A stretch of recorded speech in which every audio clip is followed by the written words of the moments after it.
subscribe, like, komen, and share serta sodok loncengnya. Rahayu.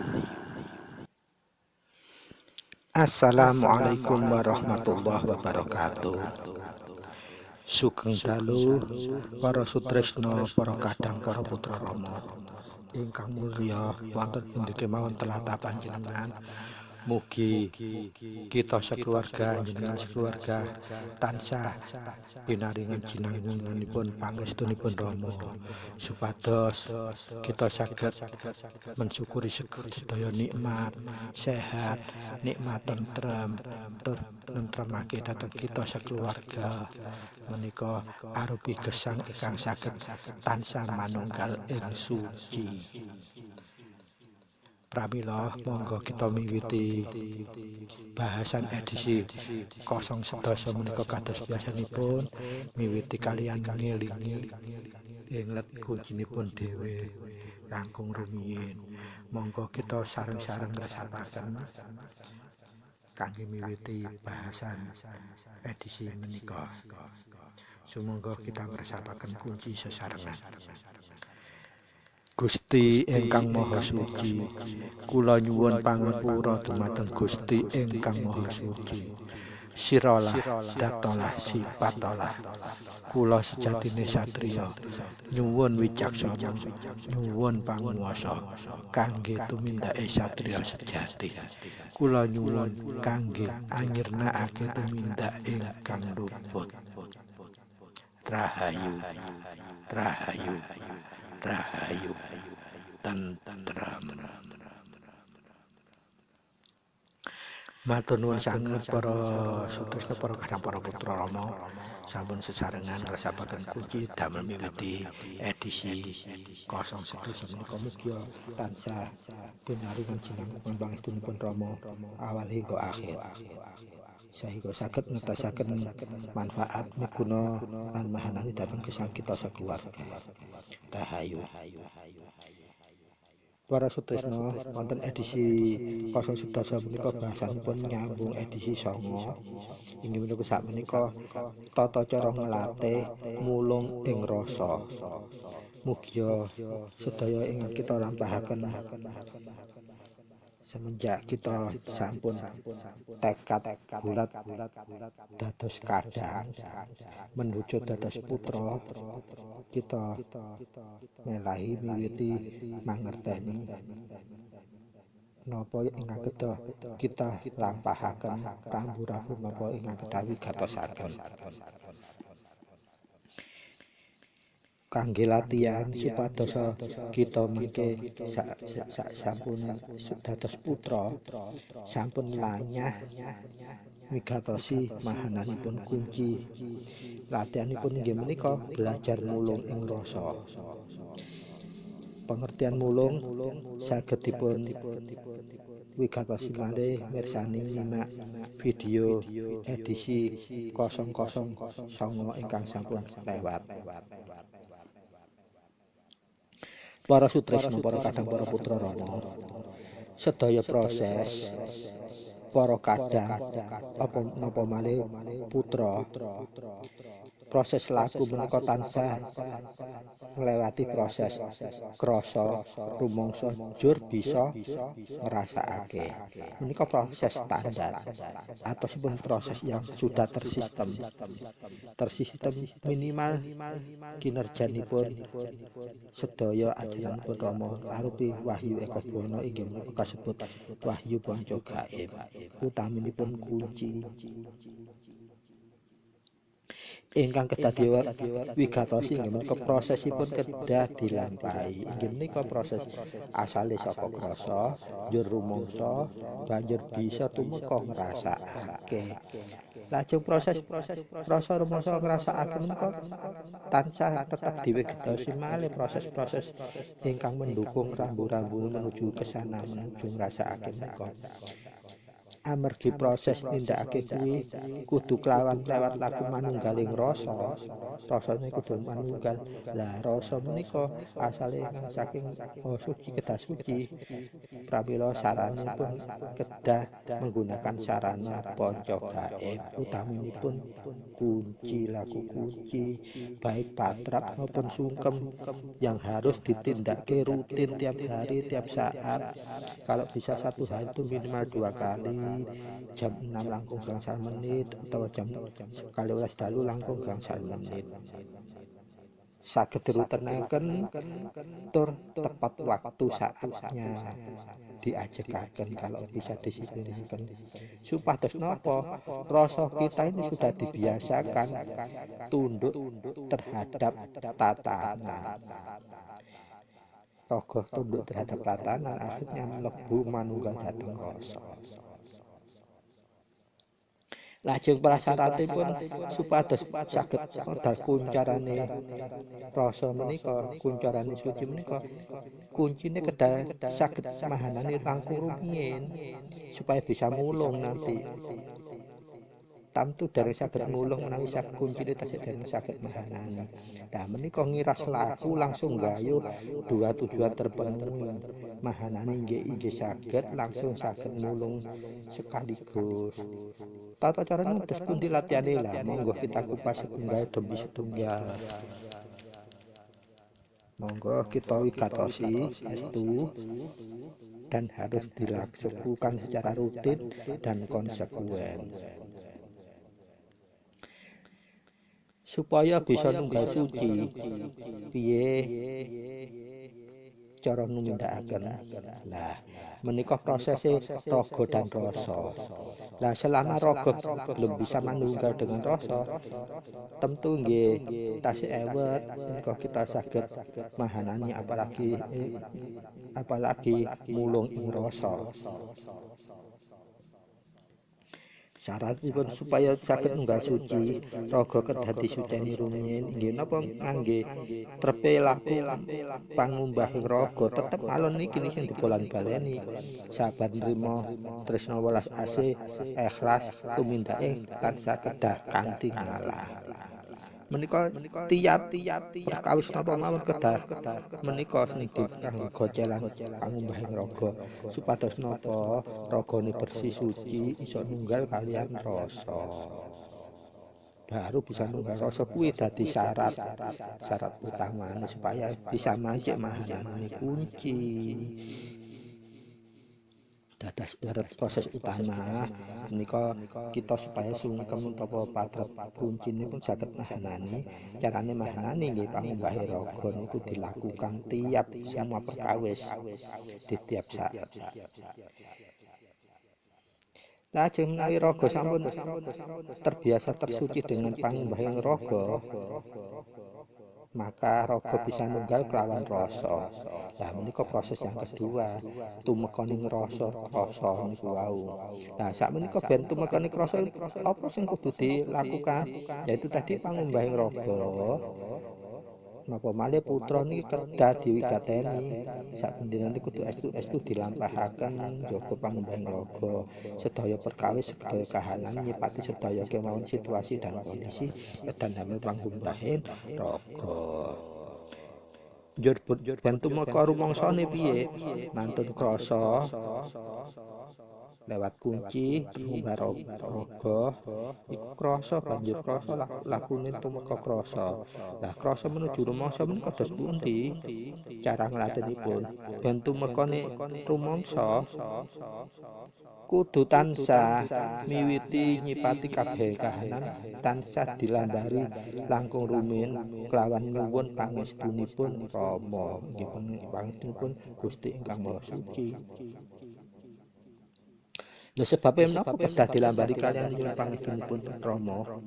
Lah pertanyaane napa jenengan kagungan daya tanpa pangestunipun Rama nira? Nah itu pertanyaan utamanya.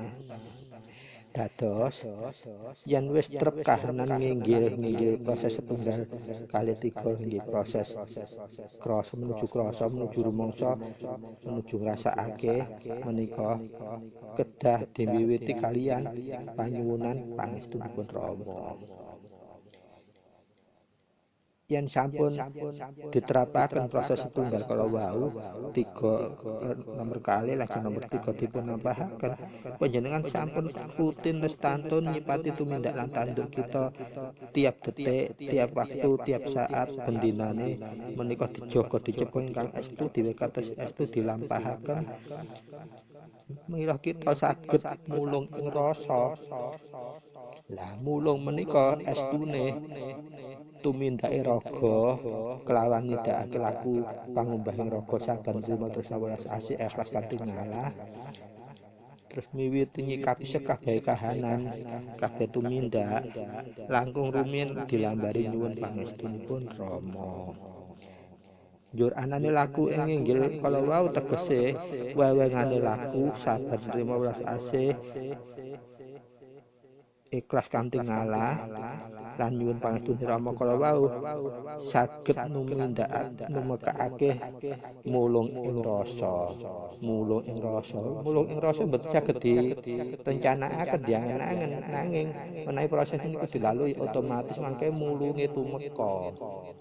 Lah pertanyaan paling besar dos pundi tata cara latihan.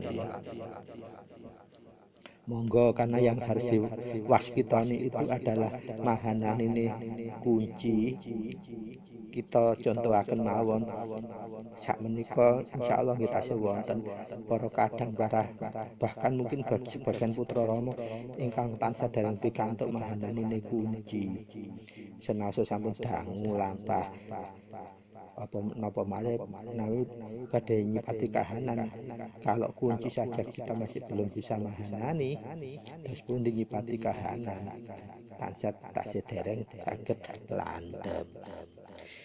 Para sutresna para putra Rama para kadang lan putra Rama kangge melatih mulung ing rasa menika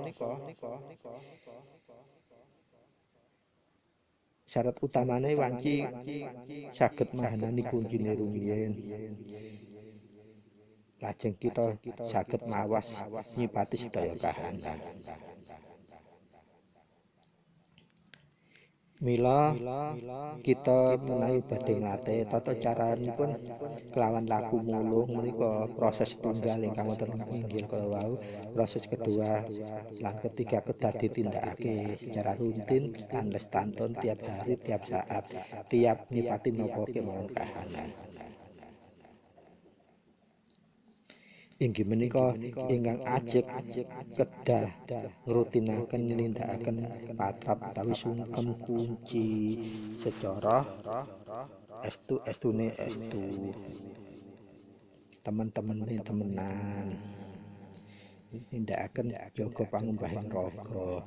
Lajeng proses-proses yang ada di video edisi 005 tata cara nindakaken matrap sungkem kunci ingkang mahanani panjenengan cobi diterapaken secara wigati. Urut-urutane prosesipun ingkang estu inggih menika proses 1 dan sampai 3 yang di atas tadi sudah saya ringkas ini nanti saya cantumkan di dalam deskripsi. Monggo saged diwaos menika. Setelah proses 1 sampai 3 dilakukan pun badhe nindakake matrap kunci sakbibare nata taline urip prosesipun ngunci menawi periode 005 kalau wingi sakbibare proses 1 2 3 lajeng kita nata taline urip yaiku ngatur nafas menika kedah karena taline urip bukan ngatur sebelum nata ngaringaken ngringanaken nafas supaya napa lek nafas gak diatur nek sampai metu tok. Ratu tetelu sing biasane ngoyak-ngoyak raga tetep iso tingkah pola. menawi taline urip sampun diaringaken insyaallah ratu tetelu menika kepepes nggak iso dilangno tapi kepepes dipisahke sehingga gak sampai ngerodo ganggu laku kita ngunci. Jenengan saged bersani tentang video edisi 005 dipun simak. Sak bibaripun nata taline rasa, taline urip, menika nafas utawa ambekan, kita lampah palungguh, sikap palungguh, sikap asta suku tunggal, lajeng tangan sendakep tapi sing tangan kanan dekep dada kiwa. Sak bibare jenengan nglinggahaken palungguh, tetep sikap palungguh, kita mulai latihan mulung kados mekaken. Lah menika ninggahaken mulung menika wonten unane kados menika monggo dipun wigatosi pangestunipun Rama panjenengan unggal 3 kali pangestunipun Rama. Kula satriya sejati utawa garis miring menawi panjenengan jaler, kula wanita sejati menawi panjenengan estri, lajeng panjenengan sebut nama sendiri pemberian orang tua. Lajeng dituraken nyuwun tambahe pangestu mure kaleksanan patrap sungkem kanthi teguh rahayu slamet mahanani dumateng gesang kula.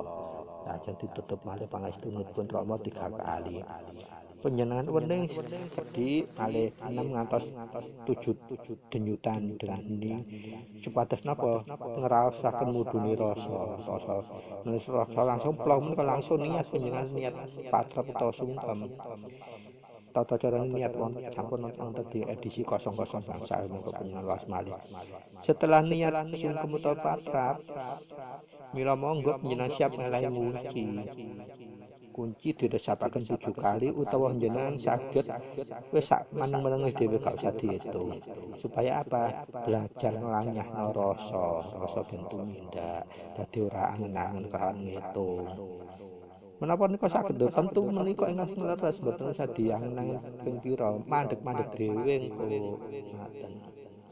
Lah, sak sampun mandeg-mandeg piyambak menika, kita sampun angsal pulung ing rasa, pulung plong, ngerasakan bahwa mahanan itu kunci gimana.